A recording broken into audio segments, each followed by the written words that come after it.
Hello, hello, and welcome, or should I say ho, ho, ho, Christmas cousins. I'm Cousin Chad. And I'm Cousin Seth. And for those of you who are new to the show, or for those of you who have been listening, a little refresher. Again, I'm Cousin Chad, and this show is all about the journey. It turns out my beloved Cousin Seth was not doing any of the fun holiday activities, Christmas activities, or any season for that matter. When I got wind of this myself as a Christmas lover, and I love all things fall and all the seasons, I said, Seth, we've got to take you on a journey with me as your Sherpa, showing you the way, taking you through. Let's record it, let's broadcast it, let's meet some friends along the way. Let's see how this journey goes. In this time, this is episode 211, Cousin Seth. We have not only amassed an amazing legion of listeners. We've not only amassed award after award, I believe Peabody's, Nobel Peace Prizes, things like that, which we don't talk about on air often, but you have grown so much so, as we say, your heart's grown 3 sizes so large that your cardiologist is now concerned and put you on a statin. So Cousin Seth, one fun thing you love and I love is that we get to meet guests who are going crazy by the repetitive theme playing over and over like a psychotic carnival. But today we have a luminary of the Christmas world, not a luminaria, but a luminary, someone who most of our listeners, I'm sure there's a lot of crossover, know who he is. We've been excited to have him on. It was a big get. So we would like to welcome from Deck the Hallmark, that's where he's best known, but he's got a lot of other stuff going on. Dan from Deck the Hallmark. Dan, welcome. Oh my gosh. Thank you so much. Sit down, everybody. Thank you so much. And I got to be honest, I knew most of that, Chad, but you said Nobel Peace Prizes, plural, which, Al Gore, Barack Obama, they get one. Teddy Roosevelt, one. You guys have doubled them up. There's two of us. So they just gave us 2. Yeah. Okay. So still just one negotiation of peace, but you got 2 trophies to make sure no one was left out. Okay, that makes more sense. And what you're going to ask what it was for. Have you ever seen Venus and Saturn at war? No, you haven't, thanks to us. Yeah, right. Shout out Christmas cousins for that. Exactly. Right. Now sit down, everybody. Our fans are rabid. They're kind of like deadheads. They're called Seth heads. They follow us everywhere. Yeah. And I hope you're not nervous in front of our live studio audience. Usually Seth gives them gifts at the end and things as well. And I'm remote and you sent them over, which is fantastic. It's really, really kind of you to do. It really is. Yeah, it's creepy. And they'll do whatever Seth says too. It's very Manson-esque. So absolutely. It gets nerve-wracking. Yeah. But welcome to the show. We're very excited. I met you virtually when we recently were on the Joe's Christmas Aficionado YouTube discussing the Hallmark Top 100. And I've been a fan of Deck the Hallmark for a long time now, so I was aware of you. Of course, everybody's fans of Christmas Cousins, so we know that. I mean, that goes without saying. Yeah. But I had such a great time talking to you. I felt like we hit it off. But while we were talking Hallmark and kind of the ridiculous minutia of that world, I got some snippets from you that you were saying about your new podcast, Breakfast in Hell, and just some other parts of your life that I found really fascinating.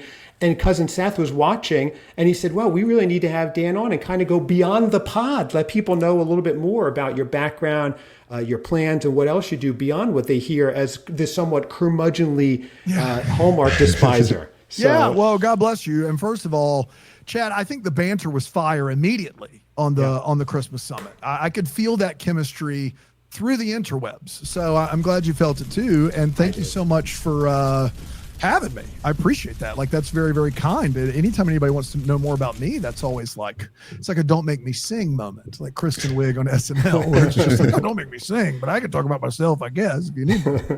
That's why you cleared your calendar for the rest of the day as well. Yeah, that's right. Seth is one of his favorite topics, Dan. So it makes sense. So, you best. That's right. Dan, so I also want to talk about, at the end, we'll get into this a little bit. You have a brand new podcast that just dropped, I believe, yesterday, Breakfast in Hell. I saw it dropped, and we did share it on our story, so get ready for the influx of listeners. It'll be tough. I know. I hope that your bandwidth is... juice there, yeah. Oh, yeah. But I was listening to it actually earlier. I was taking my dogs on a nice long beach walk and listening to both the trailer and the first half, because my dogs don't walk that long. Yeah. They did everything they could. They were totally vacated at the end. So we got through about half, and it was fascinating, and I really enjoyed that. And it had such a disparity from what you do with Deck the Hallmark that I know this is kind of your passion project, and you had a lot of just a lot of feeling towards it. So let's actually get into that before we start at the beginning. Breakfast in Hell, because I know you want to promote that as well. That started just yesterday, which which it was fantastic. So what is that in your background that made you want to explore that? And was this something that kept coming up in conversations or just a thought you had and you sought people out? Yeah, I appreciate you asking all of that because on the pod, we've recorded 6, even though only 1 has been released. I don't really get into it's really about the guest, but Deck the Hallmark's fun and I get to work with my best friend and we have a podcast network and it's amazing. And I did minor in film in college, so I'm using a little bit of that. But Breakfast in Hell is an opportunity. I love the interviews we do on Deck the Hallmark. And so it's an opportunity to do some like a long form interview podcast, I think first, which is great. But second, my dad was a Southern Baptist pastor. My mom went to seminary too. My brother's a pastor. I grew up in a Christian home, Christian school, taught Christian school. I have an education master's for years and years. And then over the last 10 or 15 years or so, started to kind of unpack some of what I was taught growing up that I would consider more like tribal or cultural and that I thought was just true for everyone, right. And try to separate that from kind of what I believe about life and existence. And I know that's not super happy, fun time Christmas, but it's important stuff. And I found that I really love talking about it in a way that I think sometimes makes people feel uncomfortable. And so what I also found was other people are going through this. They're going through kind of an excavation of their faith and they want to hear conversations about it. But they don't necessarily want to be in them. So I literally the first episode released yesterday and I heard from, I'm going to lowball it, 50 people from some part of my life. Anything from, hey, I've not talked to you in a year. I can't believe you're doing this. This really meant a lot to me. All the way to like a teacher from 8th grade who was disappointed in me. So really? Oh, wow. Yes. So like, they held on to it that long. They really did. Yeah, I think I was great in 8th grade. I think now they're disappointed. But so it's definitely a passion project. It's something I've been thinking about doing for years and years. I heard the name of the podcast, Breakfast in Hell, is from a song by a band called the Newsboys. I don't know if you've heard of the Newsboys or not. They were big. I think they're still around, but they were a big Christian music band in the 90s.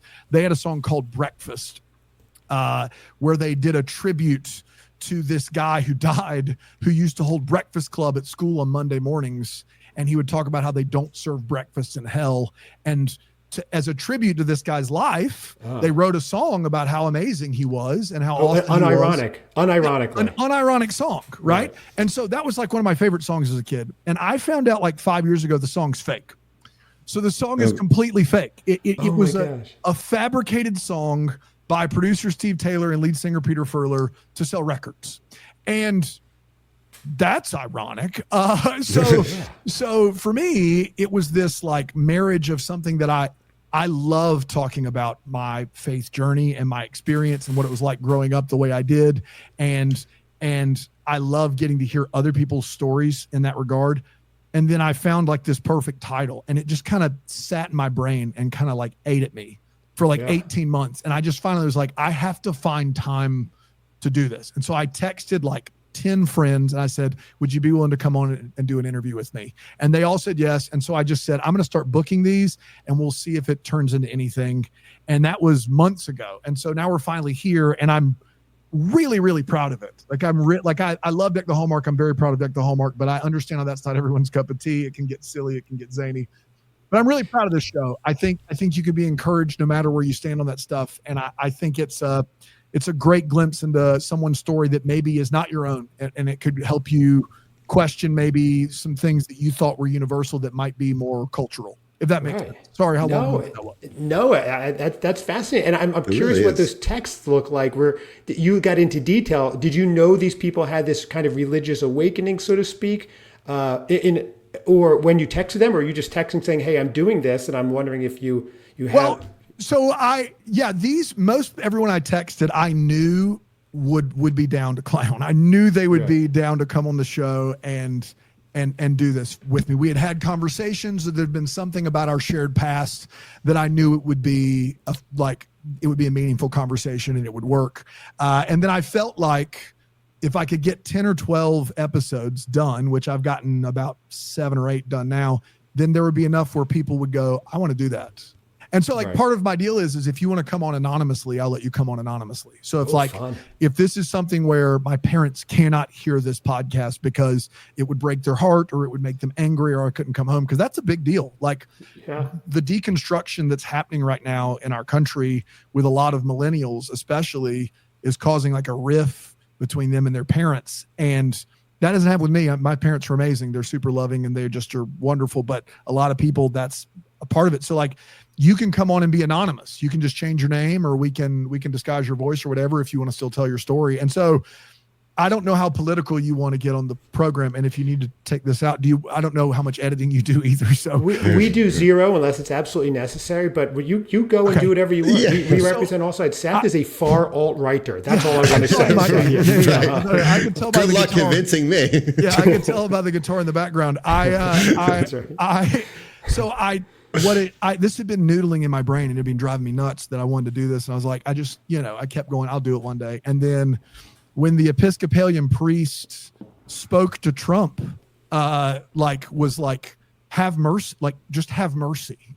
Just the basic premise of you were once a stranger on these shores, have mercy. Like not a political statement, just like hey, see someone that has less than you do and show them just basic humanity. Yeah, it's a very humanistic thing, right? Yeah.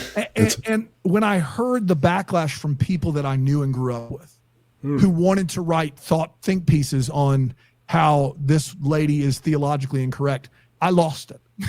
Right. I legitimately just went, I've got to do it. I've just got to do it. I've got to start talking about this, and I've got to start moving on this because it is the only positive way for me to move forward. It's the only way that I can move forward and feel like I'm adding to the conversation. I'm providing something that is edifying and encouraging and thought-provoking and not me just screaming. And cathartic, I'm sure, as well. Very, very. If you listen to the second half of that episode, of the pilot episode, I think you will find it's very cathartic. It's a very moving, vulnerable episode. And I think that's part of the beauty of this is I think questioning life is big, man. I don't know if it's Christmas Cousins question. I don't know like where we sit with this, but like questioning life, like why the big questions that none of us know the answers to. I think those are big doings. And I think broaching that subject is tough, and getting into those waters, I think it can be really cathartic and really encouraging and really uplifting if you do it right. And you come to something that makes you better. And you had the avenue for it to express yourself too. Otherwise, you'd be yelling at the walls. That could be very frustrating too. Which is what a lot of people do. I say myself included. I mean, we rarely bring any theological discussions or faith or anything like that. At least. Like Calvin and Hobbes. Right. Onto the show. not the cartoon. We're literally like, never mind. Predestination. Thomas Hobbes and John Calvin. Leviathan and the tulip. You got it. Right. Not the tiger and the blood. I was a history major, guys. I'm sorry. Go ahead. Okay. I love it. Seth. That's great. We need to get our cousin Howard on. He was a history major as well. But so we don't introduce these topics or really talk about it on air.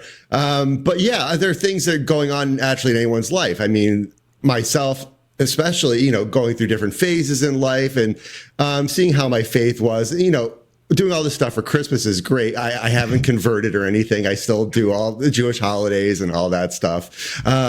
Seth, that's what's funny. The universe has led Dan, in a sense, to have when you talk about the religion. gospel of Jesus Christ? Right. Well, now you're doing now you're on a Christmas adjacent podcast run by two Jewish guys. Talk about religious. Listen, I mean, tongue twist. This is fantastic. This is all I could ever ask for.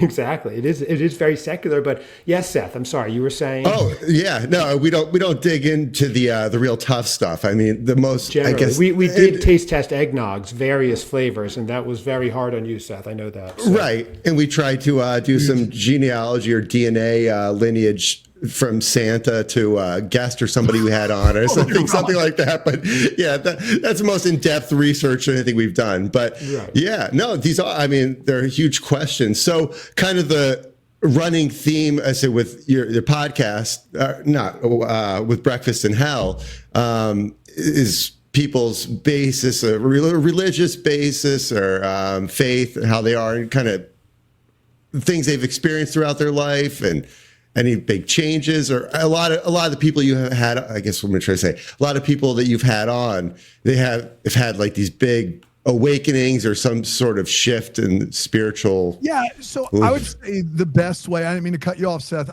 Someone had to. Dan. Yeah, someone had to. He appreciates it. The best way to describe it is everyone on the podcast was raised in a tradition of faith, and they, since that raise, have like gone away or changed that system of faith that they were raised in to find their own, and they've either completely abandoned it, found a new synthesis, or gone back to it.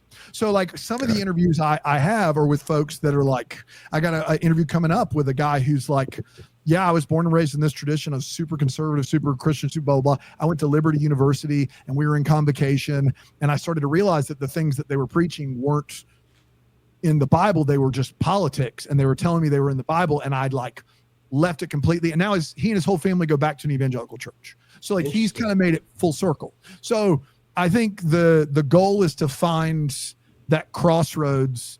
I think everyone as an adult, you have to make your life your own, right? At some point, you can't just be like, well, mom and dad always did. I guess I'm from South Carolina. A lot of people actually do just go, well, mom and daddy always did it this way, so we can always do it this way too. But I think at some point, whether it's your faith or the restaurant you go to on Sunday afternoons or the truck you drive, like if I ever owned a truck, I'm a 6'5" Southerner who sometimes doesn't sound like it, but if I ever owned a truck that wasn't a Ford, I think my grandfather would rise up out of his grave and be like, how could you let the family down? Right. And so at some point you have to make it your own. And so I think the beauty of this discussion is for folks that are, I think there's a lot of folks out there that feel as though they're wrong to question it. Right. So they feel as though I'm just wrong for thinking the thoughts that maybe I don't believe what my mom and dad believe. And so they can listen to this podcast and go, hey, that guy, he left and he came back. And then there's other people who left, like, who are now just full on atheist or full on universalist or whatever. And so I think the goal is, it doesn't have to be evangelicalism. It could be Judaism or Catholicism or Buddhism, but there's a tradition we grow up in. And then, you know, whatever it may be, you start to see some cracks in that. Yes. That were not really about the tradition. They were about what it was like to be in your household or in your community or your school or your church. And like, for me, it was the rapture. Like, you guys catch a few breaks for being in the Jewish faith tradition. And one of those is you didn't have to grow up with the fear of the rapture, which was this thing where we were shown movies as kids, like literal movies where people would just disappear. Like you would go home and be like, if I don't have Jesus in my heart, I could wake up and my family will be gone.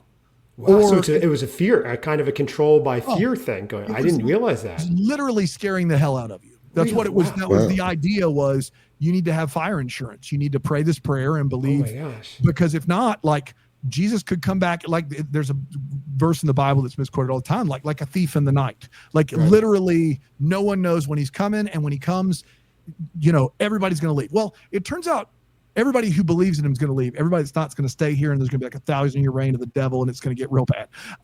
As if it could get worse. But what's wild is that the rapture is not in the Bible anywhere. It's literally not in there. Really? So it came after? So it's an interpretation of some of the apocalyptic text of the Bible that get there. And growing up, we thought it was like chapter 1, page 1. Right. And then you get into college or you get into high school and you kind of go, the word's not even in there anywhere. Oh my God, wow. Yeah, we didn't have to deal with that, Seth. I mean, yes, we had to listen to Barbra Streisand ad nauseum, which was its own version of 1,000-Year Reign of Hell. It's rapturous, yes. Yeah, but we did not have to deal with the rapture at all. So I'll take Jewish guilt over the rapture. You know what's wild is that I obviously can't speak on Jewish guilt. I have no backing in that, but we'll give you some by the end. Were you late, Dan? You were late. Come on now. I was, but I will say, like, a lot of the things that are attributed to the Jewish tradition and Jewish faith have more of a historical backing, whereas the stuff that's attributed to my personal evangelical faith has more of a hysterical backing. So like, even down to the text, and I don't know how much history you want. I still can't believe we're doing this on the Christmas Cousins podcast. Great. We contain multitudes on this show, to paraphrase Whitman. In your background. That's right. Actually, they're horns. They're candy cane horns growing out. You've heard. So like, the Jewish text or the Pentateuch or the law, like there's these manuscripts that you look at, and these manuscripts are very clear. Like there's this history, even if you're not an Orthodox Jew who like can't eat meat and cheese together or whatever these rules are that you follow, there is a history in it, and there's a tradition of remembrance, right? We remember our ancestors. Whereas I think evangelical Christians would like to pitch that history is true with evangelicalism, but really it's we have the history of a person named Jesus, and then we've attached these accounts.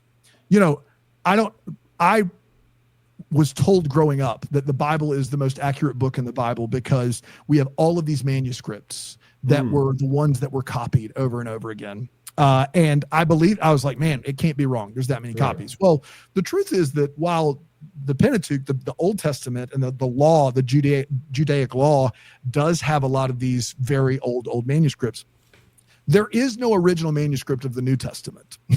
We don't have it. Really? It doesn't exist. Okay.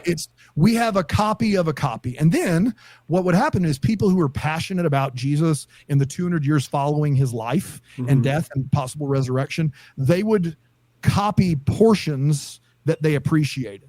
So until Constantine in 332-ish BC, AD, we didn't have an original, and we didn't have a single real copy. We had, go ahead. Well, each new version then had to just be rife with confirmation bias. So people would take the parts they wanted, and that's what they would replicate. Now you're getting it. What happened is that before Constantine, there are 200 years where everyone had their version of Christianity. There was a version of Christianity where there was a different God every day of the year, 365 different gods. Seth, you would have loved that time. You would have been considered a god, I guarantee it. Yeah, you would have. I'll take Tuesdays. Every Tuesday. The god of Tuesdays. So you only have 52 gods. You've narrowed it down already. But it was one of those things where it was so widespread, and the manuscripts were just all over the place. Wow. And then what Constantine did was he went, it was about power. He was like, I want a standardized version of the Bible. And so he hired scholars to write the version he wanted. And they made like over 50 copies, which in 330 AD is that's millions. Right. Only 47 people could read then. That's right. So there were 3 bonus ones. And so all of the copies we have now, in case it rains on one, it could rain on one. And one of those extras is really all the copies we have now are copied from, a lot of them are from those that Constantine ordered. So I know that we're in the deep waters, but if you think about the remembrance of the ancestral genealogy of Judaism, it's very historic. Even if you don't follow all of these very archaic laws, you remember the night that the light lasted for 8 nights. You remember these things. And it would be so cool if Christians were like, we remember that Jesus said to help the immigrants. We remember that Jesus said to help the orphan, the poor, the elderly, to give all your money away. But that's not what Christians do. They take a version of the Bible that's bastardized to the point of almost no return. And they just go, it says this, and it's still, Jonah was really swallowed by a whale. All these things really literally happen, which means literally we have to do things a certain way. And that's not helpful. Are there unadulterated versions of the pre-Constantine Bibles out there that scholars can look at? Did that make any sense or no? So not in their entirety. So we have people, so like before Constantine hired scholars, these were passion projects. So like maybe we have 2 books here or a book here, but a collection of the New Testament as a whole. No, in fact, you can ask, this is true for anybody. There are more textual errors in our oldest New Testament manuscript than there are words. Really? Wow. Yes. Now, most of those are like accidental strokes, of a pen or words kind of coming together that are easily explained.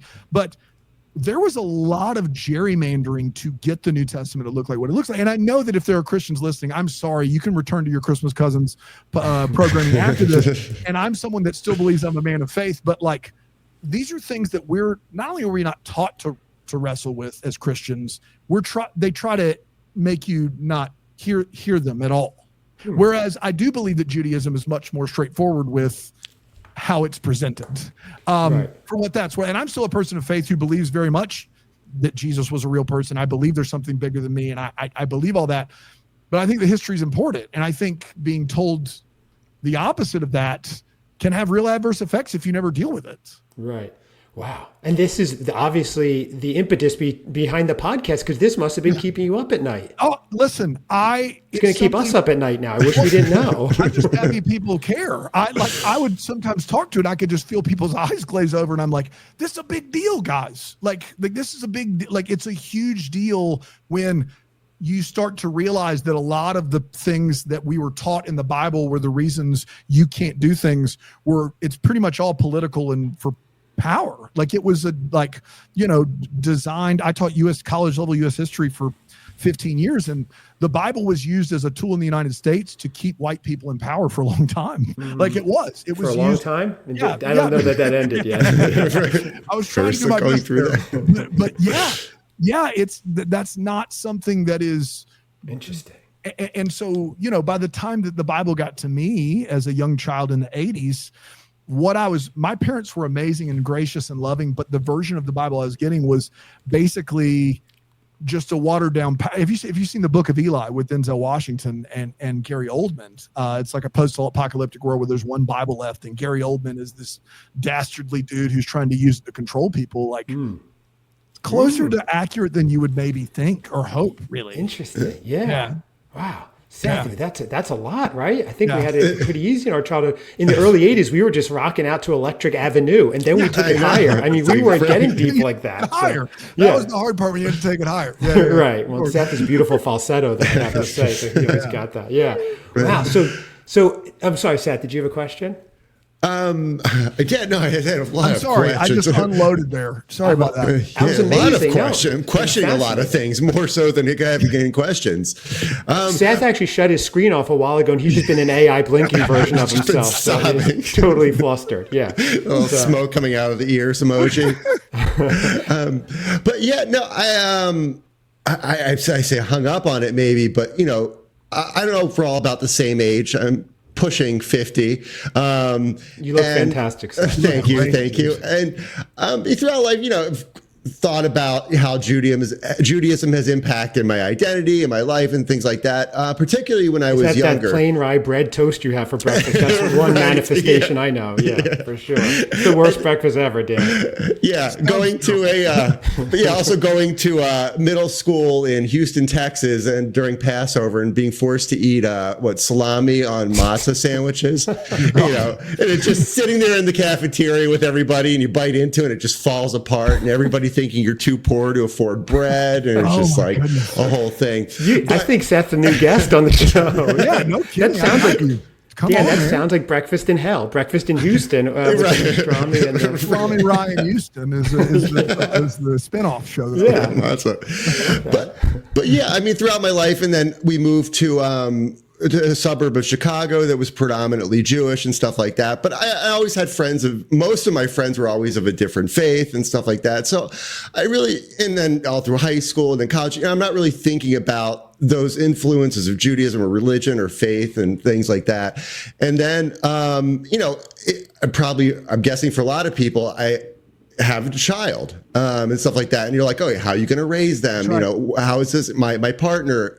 What's their religion and what are their beliefs? How did they grow up? And it kind of started looking back at it. That was a big time in my life when I started looking at it. But I don't know. Did you have a similar experience? I see you've always been wrestling with this, but I don't know if you're a parent or not. Yeah, or if I've got twin boys, and I think when you're a parent, a lot of existential questions become front and center because now you can't quietly think about them. You have to answer for you and your household. Because if you're not a parent, you need to know this, that when your 6-year-old asks you a question, whatever you tell them is gospel truth. So it is objectively true to them. It's very, and I know that Santa is a topic we're not going to get into here, but like that's an interesting part of Santa Claus that is, you know, very much like a part of being a parent. But when you tell your kids, like when you talk, your kids start asking about death and start asking about all of these things, what you tell them is very, very important. And so how I had to, and it turns out you usually have kids sometime in your 20s or 30s, and you're wrestling with those questions. It's almost not fair. You're wrestling with them, and now you're supposed to have all the answers. And I think people feel very vulnerable. They feel very like they're just messing up as a parent. And what I say, my parents were amazing, but, and they, with what they had, I think they did an amazing job. But what I wish I would have gotten from teachers and Sunday school teachers and just people as in general, when I was a kid, was it's okay not to know. Like I try to tell my kids, you know, your kids just think you know everything. And like my kid, I'm 6'5" and they think I'm the strongest dude in the world. And they think, you know what I mean? And they just, their barometer, their measure for like a strong, gigantic human being is dad. Is you, right? And that's a lot of pressure. And so I want them to see that I'm vulnerable. I want them to see that, you know, like I'm going to cry at a movie that touches my heart, and I'm going to tell them I don't know if I don't know. And so it is my joy to tell my kids what I hope. And I'm trying to get emotional here, but like I think hope is far greater than no. You know and I thought it was interesting on Breakfast in Hell. One of the parts I heard was when you said, when you were discussing, what about, you know, life after death or things like that. And you just said, I flat out said, I hope so, but I don't know. I hope I see the people that I've lost again, but I can't guarantee it. So I'm here to say Seth is going to volunteer. He's going to now eat a pill and a hemlock tea. And he's going to report back in 5 minutes. And if he doesn't, Seth, thank you for that. Yes. Here we go, Seth. We all chug. That's right. That's like, and I do think like that is a fun Indiana Jones steps off the cliff type of hope. It's like, you know what? Maybe I'm invincible. Maybe I can. There's a great Key and Peele sketch where it's like he's interviewing this guy in the locker room afterwards, and he's like, anything is possible. You can fly. And then the reporter's like, just want to be clear out there, children, you can't fly. And the astronaut's like, no, kids, go to the roof. You can fly. And so I think, you know, I do think there's like, you know, we need to use the things that are around us to know what's possible and not possible.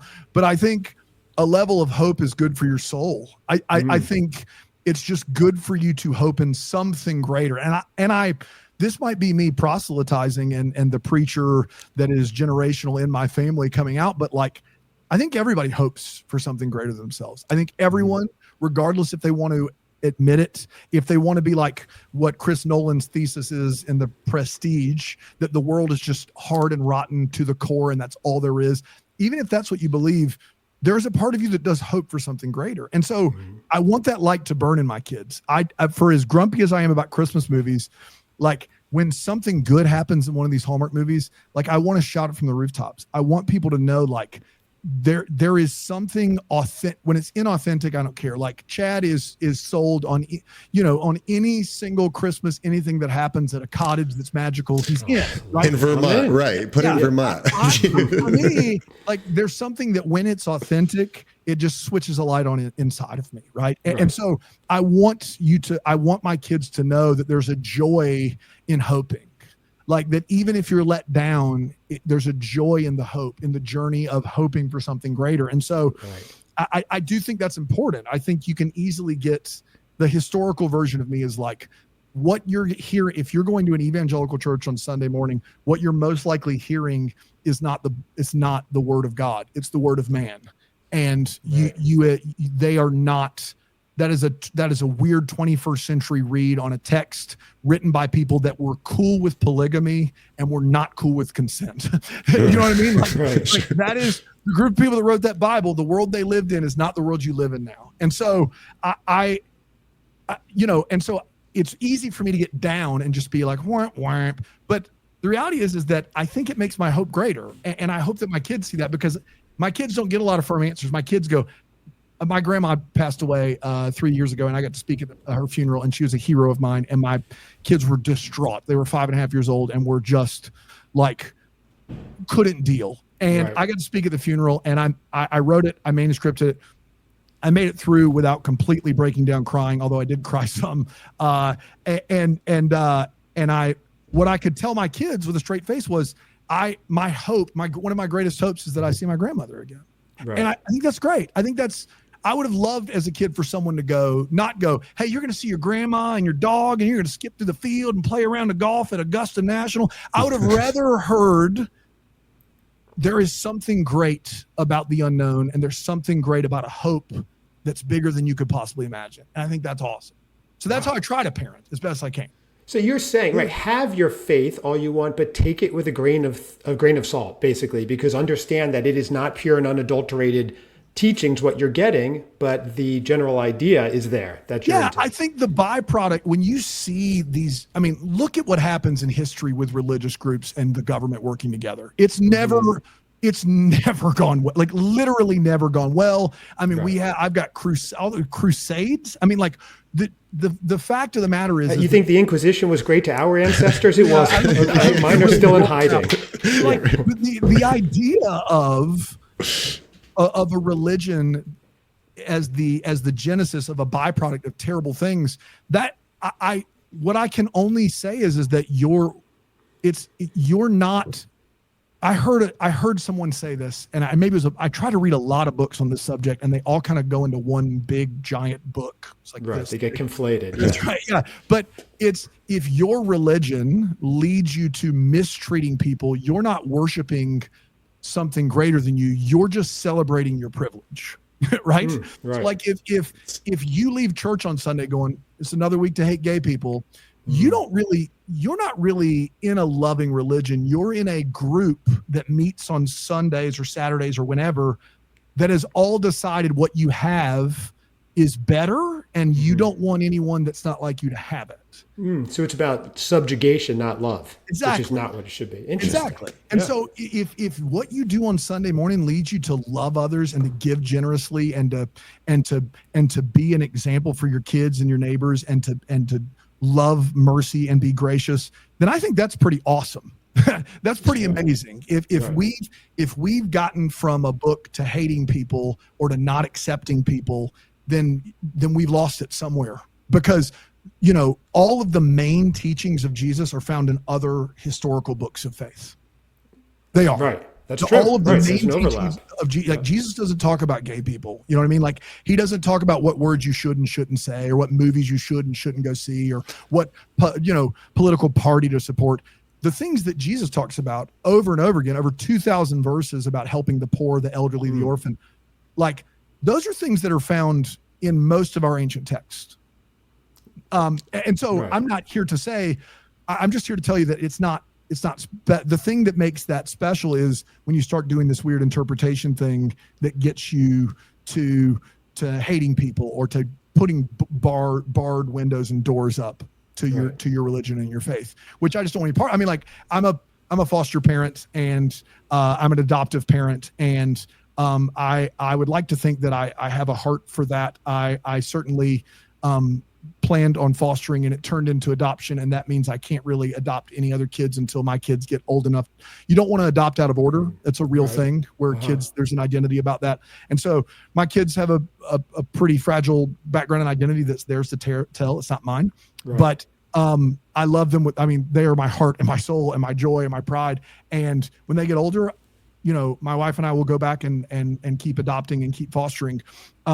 Did you know that even if one family from every evangelical church in the United States fostered one child, there would be no orphans in the country? No kidding. I knew that. I use that stat often. So you just walk down the street. He's got a little notification on his phone. Yeah. Would you a hot dog? Get your hot dogs here. Sure. I'll have one with relish, and also I'll give you a fun fact. Here's a fortune cookie with one fun fact I'd like to share with you. So like I hear that stat as someone that knows the need, and I hear if every evangelical church they're nonprofits, they have to report their money. If they pulled all their money, they could solve world hunger. Wow. Right. So when I hear those two things, the only possible conclusion I can come to is that the evangelical church of America is unequivocally failing. Because they have this ability and they're not doing it. Yeah, if you're not helping the orphan and the poor, you are unequivocally failing the base teaching of your Messiah. And so that is a tough place to be, and it's so lighthearted for the Christmas cousins. Yeah, well, you know what's fun? What's funny, I'm thinking now, no wonder why you're going crazy on Deck the Hallmark, because Bran is sitting there having a blast, enjoying the candy canes and the baking scenes, and you have all this going on in your head, and Bran gets to go, boy, look at those lights. Those lights are fantastic. That's right. Those lights cool. They turned them on. They all came on at once. They counted down from 10. It was amazing. Life is great. Life is grand. Yeah, that is fascinating. Seth, my favorite thing about this interview is we just had to ask one question. That was it. Right. Dan handled the rest. No wonder why you're a pro, a podcasting I'm so sorry. This is fascinating. Okay. Have you guys ever reviewed or looked at any Hallmark movies, faith-based or anything like that? You're just like, lose it. If you want a treat or a tirade, I don't know which you would consider it. There's a movie Hallmark made called The Blessing Bracelet. Okay. Where she basically turns to her love of Jesus and capitalism to create these bracelets that sell and help her. Go find the Deck the Hallmark episode. Bran loved it. Really? And okay. I get actually angry, not at Bran, who I love. Like Bran is. He's the best. He's he represents the best in all of us. He is just so kind-hearted, tender-hearted, and like loves to think the absolute best in everyone. He's the physical manifestation and embodiment of the Christmas season, from what I can gather. Yes, that's exactly what he is. And some days you need to tell him, "Hey, buddy, it's not Christmas," but most days it's awesome. I lose it. I absolutely snap in that episode. Wow. Okay. So you can go and check out Deck the Hallmark, The Blessing Bracelet, where they just absolutely tell you that it's about selling things, that faith is about selling things, which is stuff. Right. The bracelet transports her back to Bethlehem. She's got a kiosk that takes That's right. Not one of the ones Jesus overturned. It's one of the good ones. And I will say this, Chad, I am someone who was blessed with a lack of anxiety. Like my wife always goes, "What's it like to just go to sleep when you want to go to sleep?" And so I legitimately feel like my demeanor is always very positive, and like I'm a really I don't have a lot of problems, keeping those types of thoughts that would make you spiral in check. I just how I process is kind of all of that at once, and it's something that I enjoy. And I think sometimes I can get to a point where I'm talking so intensely, people are like, "Oh no," and it's something that I actually have quite a joy for. You're right. Well, we can tell you're passionate about it, and that's amazing that you're able to actually have an outlet for it, and then do this as a career. And that is actually one thing I wanted to touch on with you. So, to move on for a second, when you first started with Deck the Hallmark, now I know you guys started kind of in a house, you, Panda, and Bran. That's right. Just as a lark, not thinking anything of it. Absolutely not. And before you knew it, you had a Hallmark star calling in, Chris Palaha. That's right. Was there a moment where you said to yourself, I know, and this might have been when you were on Good Morning America, when you said to yourself, "Oh my gosh, this actually is becoming something. This could actually become a career, what rarefied air to do this as a career, to use your voice for your profession." Yeah, I think, I didn't know ever what I wanted to. When I was in high school, I just forgot to apply to colleges. I was top 10 in my class and had, test scores that would have allowed me to go to, not everywhere, not Ivy League, but most places. And I just, my parents we're not going to do it for you. You need to do it. And I just forgot to apply because I didn't really know what I wanted to do. I just knew I wanted to talk. Literally just knew I wanted to talk. And so it's a real blessing. So what were you doing when everyone was applying? Were you just graffitiing walls? Constantine sucks. I played Constantine. Boo! I was playing 5 sports and just living the good life, man. Wow. I just was doing that thing and didn't really think of it. And then I applied to Clemson University, which is a school right up the road from here. And they were like, in that area. "Hey, I graduated in 2001. I'm 41. So I graduated in 2001 and I applied in May of 2001 and Clemson sent me a letter. They're like, "You're accepted for spring of 2002. Congratulations. You're early. We can't technically accept you, but if you go to a community college, we'll let you in." I was like, "Well, this is crazy." I went to Bible college for a year. Anyway, short version is that I ended up getting into teaching and I loved it. Coaching. I love coaching basketball. I loved it, but talking movie, sports, faith, history, I just want to talk all day. as All you can that, right. maybe tell. And so Brandon loves, he and I both loved playing radio when we were kids, and he just started podcasts all the time. He started at least a half dozen podcasts before Deck the Hallmark. And then when he reached out about Deck the Hallmark, I was like, I kind of rolled my eyes. I was like, I've never watched one of these. We'll do one. It'll be fun. Bran will get it out of his system. We'll be done. And it's an excuse to hang out. We all had young kids or kids on the way. And so we did the one, and we announced we were watching all of them in the holidays. But I was a principal and a basketball coach, and I just was like, this is going to fizzle out. I know Bran, if he gets disinterested in it, we'll be done with it. Right. You'll be done right by Monday. You'll be fresh. That's right. Yeah. And then I think I offhandedly said, we'll never have 100 listens on one episode. Nailed it. Right. We had more than 100, so you were technically correct. We'll never had exactly 100. So I didn't have any expectations. And after I saw the first movie, I was like, I have zero expectations. And then, we started to get a lot of like traction with it.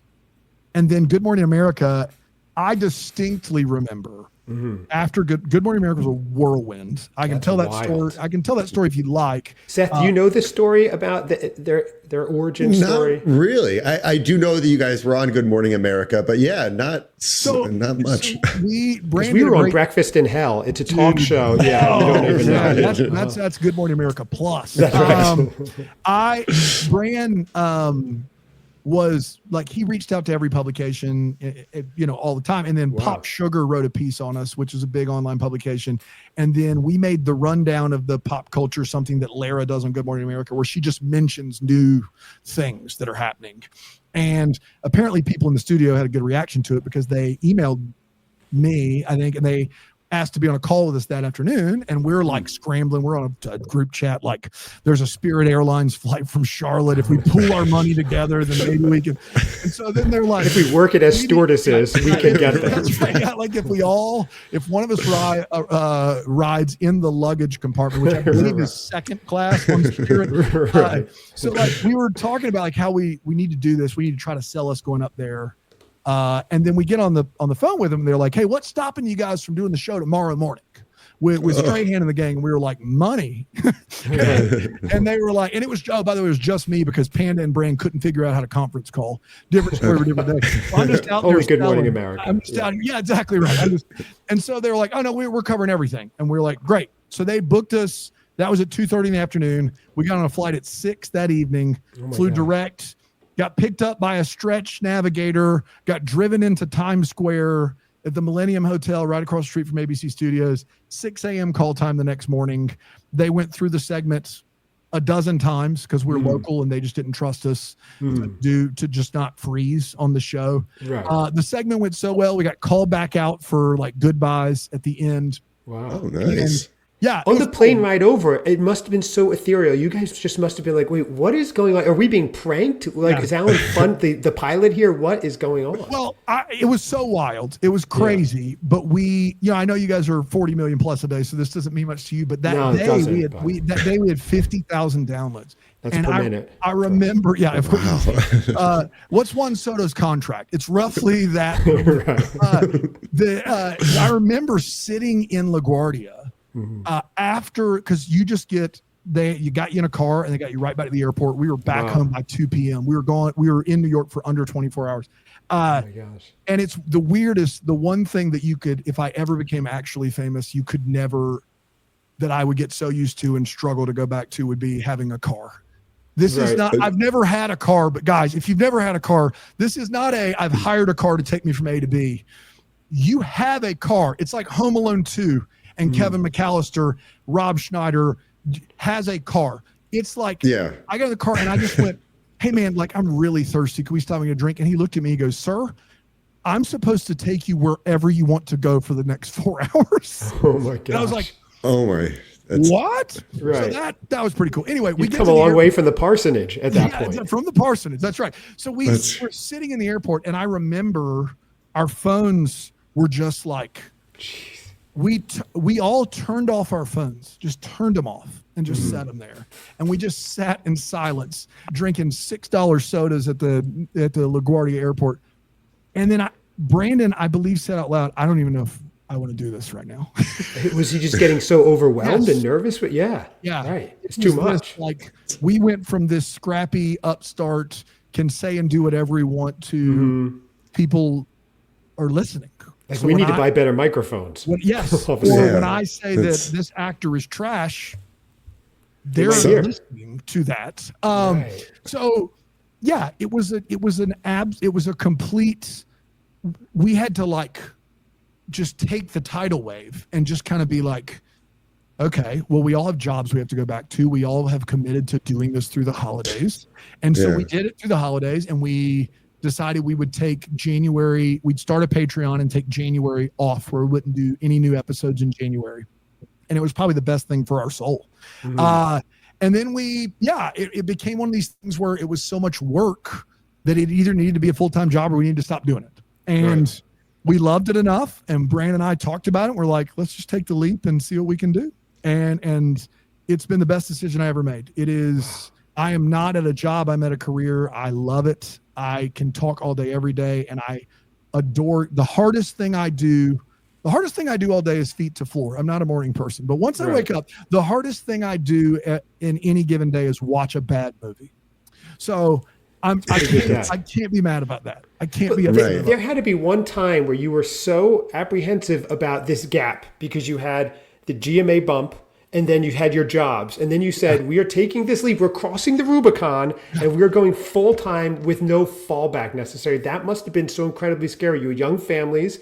You were giving up good careers or maybe putting them towards the back burner a little bit and taking this leap of faith. So was that the scariest part of all? Because you didn't know if people would keep coming back. In retrospect, it's terrifying. At the time, like my wife is in the medical field and is an amazing occupational therapist, pediatric occupational therapist, and was like Children's Hospital Caregiver of the Year. I can read her resume to you. She's very, very impressive. Maybe we should have had her on as the guest, Seth. I mean, it's much more. She actually doesn't like Christmas, so maybe not. But she, I remember her just being like, okay, if you think you should do it, then that sounds like a great idea. But I think Brandon is such a blue sky thinker. He doesn't, my job is literally to exhaust every option before I have to look at Bran and go, it's a no. We can't.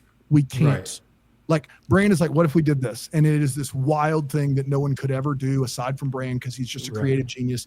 And then we just make concessions. We bring it in, we real world scope it. And then we either go, it's a no, or we go, yeah, let's give it a shot.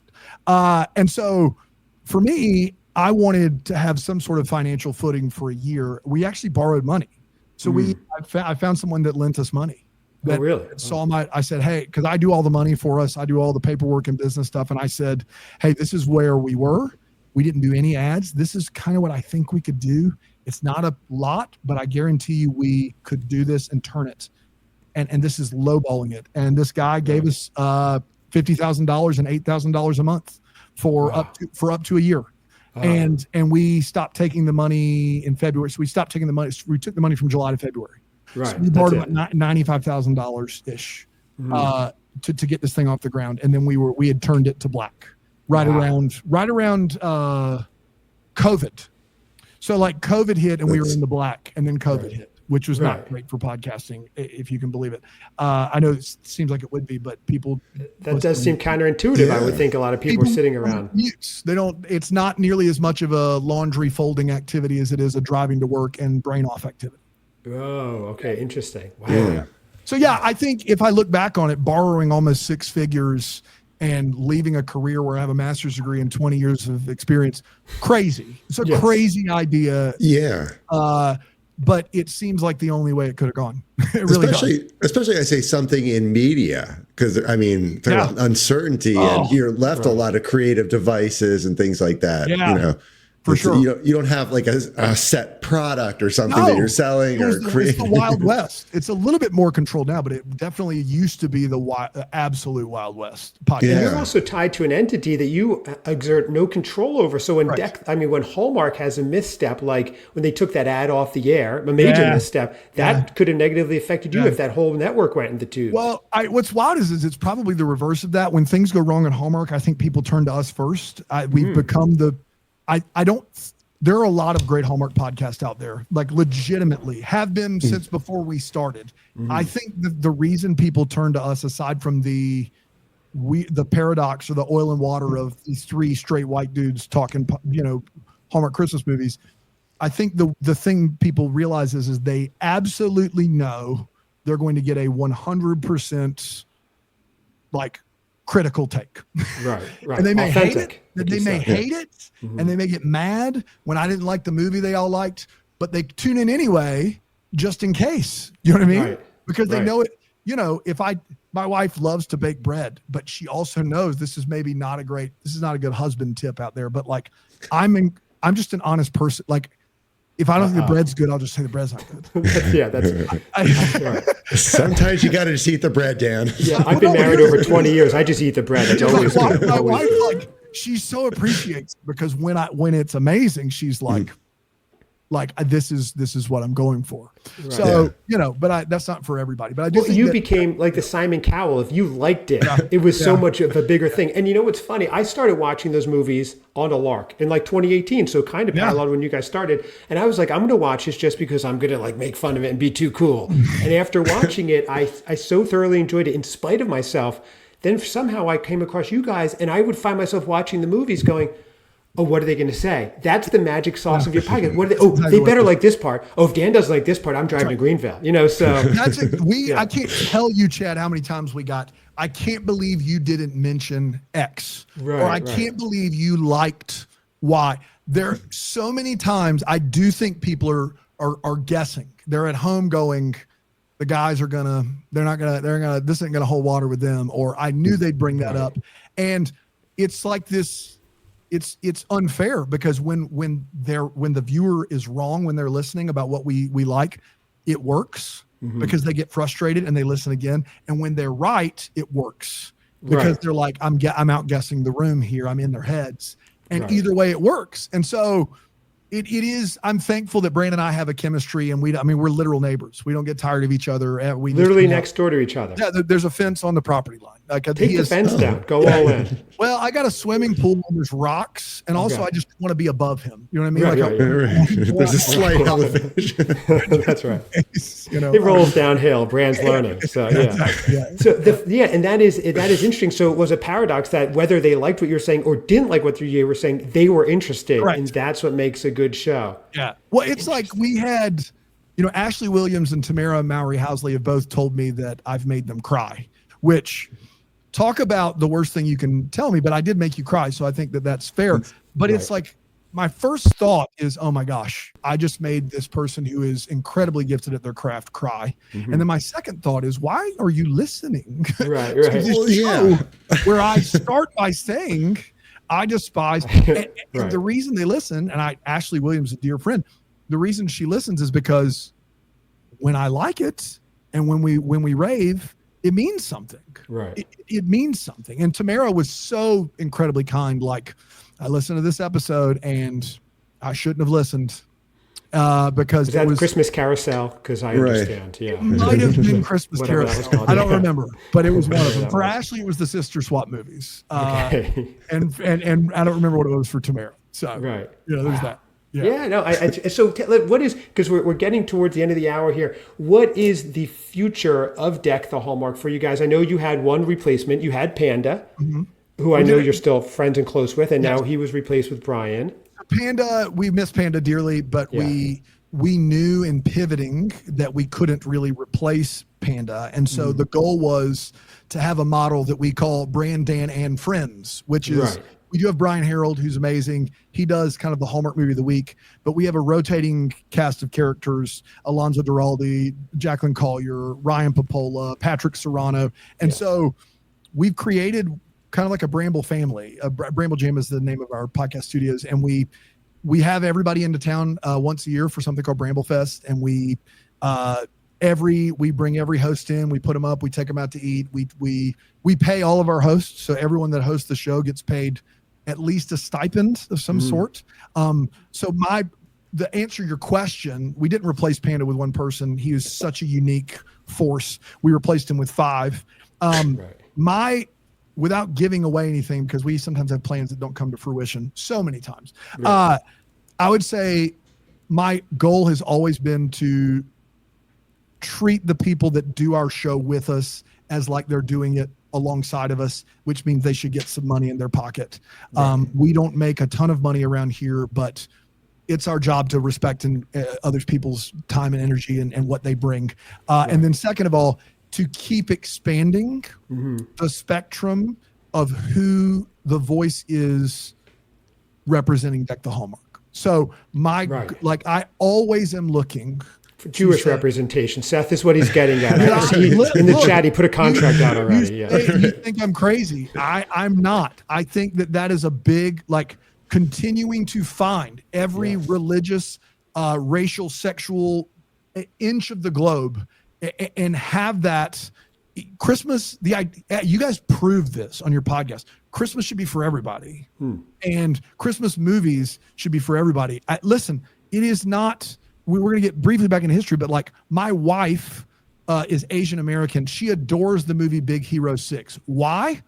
Personally, I think it's a B+.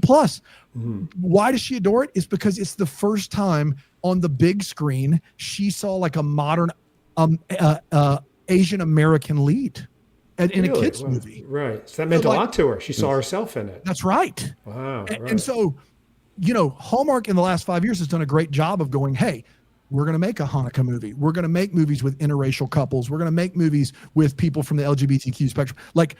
And so I want our network, as much as we can, to represent the people watching and the people listening and the people who want to see themselves. I think that is the most important. And so if that means less of me and less of Bran, I'm fine with that. I think the goal for us is to continue to expand who is a host and what we cover. I think that is the goal always for us. Right. And as long as they're good, it seems like you have a lot of good people that you actually connect with off air. Almost all of them started as guests. I don't want to make it like a Carson thing or like a thing where they started off as like they think they're but like several times we had people guesting knowing maybe this could turn into something else. And so we have them guest and then it becomes a thing where we maybe have them back a couple times and then, hey, what do you think about doing this once a month or once a quarter or once a week? We have Alonzo and Jax are once a week folks. So, we have Alonzo, Jax, Brian all once a week and the other two kind of spin.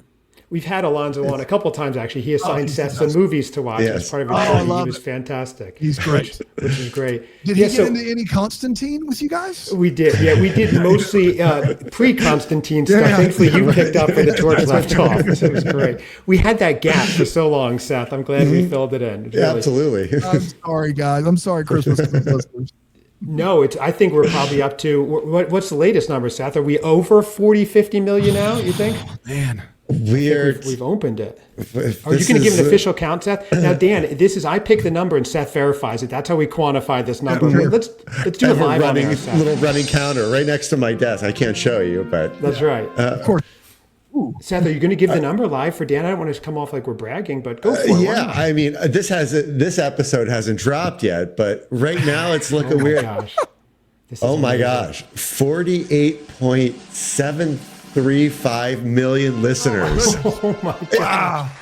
There were some other numbers on the end of that, but yeah, that's where we're at. I would love to see the spike when I mentioned Constantine for the first time. I'm sure we were like hovering at 38, 39, and then just straight through. This Dan, time I'm watching tomorrow. it live right now. When we talked about Hobbesian philosophy, it looks like right there we crossed 47 million. That was it. Yeah. When I mentioned Leviathan, the housewives around the country just went out there, just were like, "Oh my gosh!" Yes, we were the money was rolling in. Oh, by the way, I said I don't do any editing, but when you mentioned paying guests and things, hosts, I have to edit that out so Seth forgets this, and that pesky Christmas aficionado doesn't ask for any funds. So, of course, he's monetized. Listen, I am thrilled you invited me, and I'm here as long as I don't have to go anywhere. But I know that you might. I will come back and talk about more lighthearted stuff. I will. I can do it. I promise. But I also love getting a chance to just kind of like, talk about this new thing I'm doing too. That's we do. I loved it. We love having a real conversation. We're more erudite maybe than we put on air. I mean, Seth is literate. I don't want to brag, but he is. Yeah. Whoa. One half of the cousins are literate, which I think is fantastic. Yeah, we don't like to promote it too much. It's going to ruin our brand. Yeah. Oh, Seth, by the way, on that last text I sent you that was rife with grammatical errors. Thank you for correcting that. I appreciate that. Sure, good. Yeah, thank you. But no, Dan, I think this is fantastic. We covered a lot. I'm glad we got to dive deeper into your new podcast, Breakfast in Hell, because I just started listening. How cool is it for me on my end to get to listen to a podcast in the morning and then in the afternoon talk to the person whose ideation it was and creation is very cool for me as well. So I'm feeling very blessed. And oh, my dog is even into it. Your dog's into it too. He's is away. that a correction on the stats over there? I love it. But what's that, boy? Yeah. I appreciate it. And I will say, if you listen to the first one and think it was like, I think a lot of people, like the first one I think is, we put it out first for a reason. I think it's very like engrossing. I think the rest of them are amazing. Some of them, the first one's pretty heavy. So they're not all going to be as heavy as that first one is. And they kind of run the gamut of different types of people and different walks of life. And I think that is a part of the secret sauce of the pod. And I'm really proud of it, man. I hope people check it out. It's great. It really is. And there's nothing, at least that I know of, that is like it. So it seems pretty original as well. I was shocked to find there's not a lot of deconstruction podcasts out there. And I think it is a market that I'm not trying to do it to make money, but I do think people are looking for things of that nature. So, right. Yeah. You know, and if it makes money, it's not so bad either. Yeah, we know. I'm not mad about it. Exactly. You know, I'm not going to send the money back. That's right. Exactly. Speaking of which, Seth, even with our listeners, nothing's coming in. Okay. My coffers are overflowing. I do have to run my Bentley's oil change is overdue. You just take that down to Jiffy Lube or? Yeah. I don't drive. I have a car, as you mentioned. You do have a car. You got what I was saying. We were just trying to be relatable when you were talking about it. Yeah. Exactly. Well, Seth has a $2,500 Gibson Explorer over his left shoulder right there. Right. So. Yeah. But why are we getting into that? But Dan, thank you so much. Everybody check out Dan on Deck the Hallmark, everything on Bramble Jam. Check him out on his new podcast, Breakfast in Hell. Dan, if you could stay on for 1 second, just while this downloads. I should have said this before air, but there's some housekeeping for you. Check out Cousin Seth and I. Cousin Seth is opening a new business in South Haven, Michigan in June, Recharge. Yeah. It's going to be everything you need to get started for your day with coffee, smoothies, gelato. I'm so excited. I'm proud of my cousin. This is wonderful. I love it. Thank you. Yeah. He consistently inspires me, this guy. It's amazing. And check us out, Christmas Cousins Pod at gmail.com. And also at Christmas Cousins Pod on Facebook and Instagram. To all 47 million of you, thank you so much from the bottom of our hearts. We really mean it, and we will see you next time. And thank you, Dan. Thank you, everybody. Yes, thank you, Dan. Thank you so much.